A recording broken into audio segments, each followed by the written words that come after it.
Let's do one more concept here, a couple more slides, and then we'll take a little break.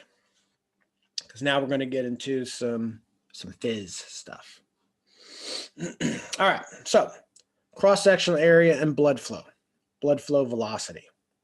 And this is going to bring us into understanding this concept will help us to understand how blood is moving through the capillary bed at a specific rate and why that is. So let's look at this. These are some basic terms. I think that, cross-sectional area, I believe you guys kind of all know what that is. Cross-sectional area looks at one blood vessel's lumen. Okay. So we look at, the elastic, muscular, arterioles, capillaries. All of those have a specific size lumen, and that's referred to as cross-sectional area.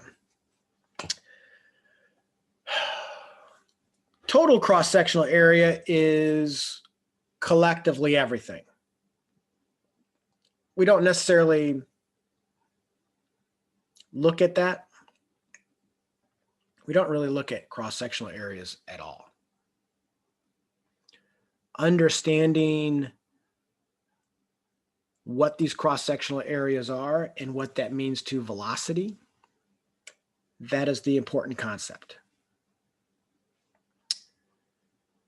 Because elastic arteries are closer to the heart, or because elastic arteries accept a very large volume of blood, their total cross-sectional area is going to be smaller.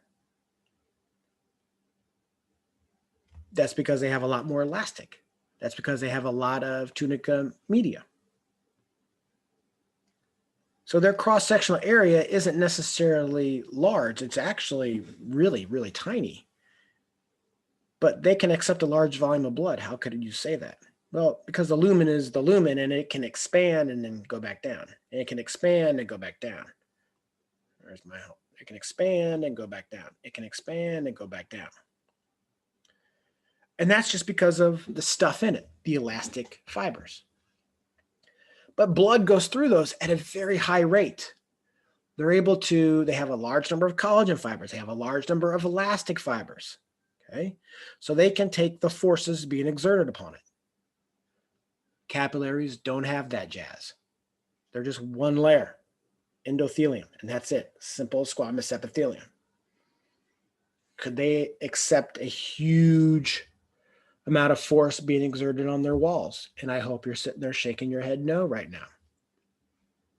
Okay, so they have a huge cross-sectional area because all it is lumen with one layer. So they're going to have a very large cross-sectional area. But how blood goes through these various different blood vessels is inversely related to one another.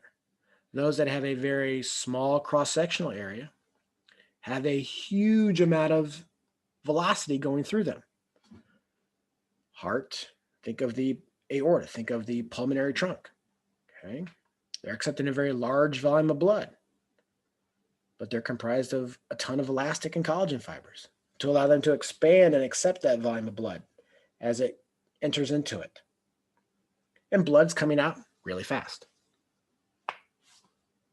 Conversely, do you want blood going fast through the capillary bed? No. Why? Because you want gas exchange. I want to ensure that I can drop off the oxygen, pick up the CO2 or other metabolic waste, drop off the nutrients. If that is too fast, I can't do all that jazz effectively.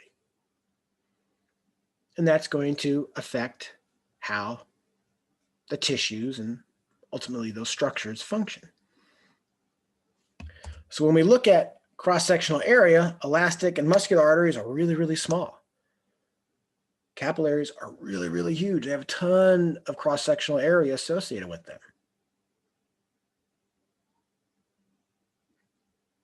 And blood goes through at a much slower speed.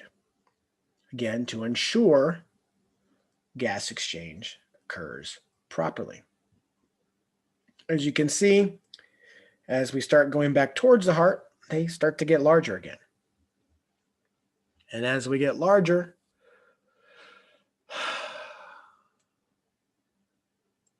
thicker tunica media, thicker tunica externa, and that cross-sectional area starts to narrow a little bit.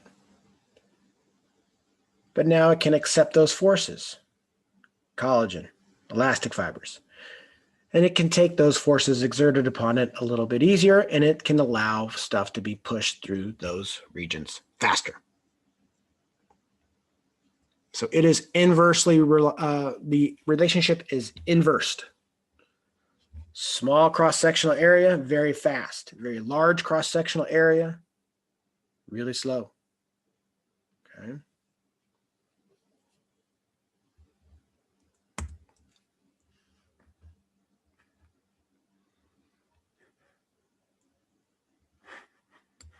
What makes up the fibers? Okay, what makes up the arteries and veins? Elastic, collagen fibers. Bigger as you get closer to the heart, less as you get further away, to non-existent at all within the capillary bed. This ensures that it can accept those high forces. And it ensures that it's really slow in the capillary bed to ensure gas exchange to occur properly.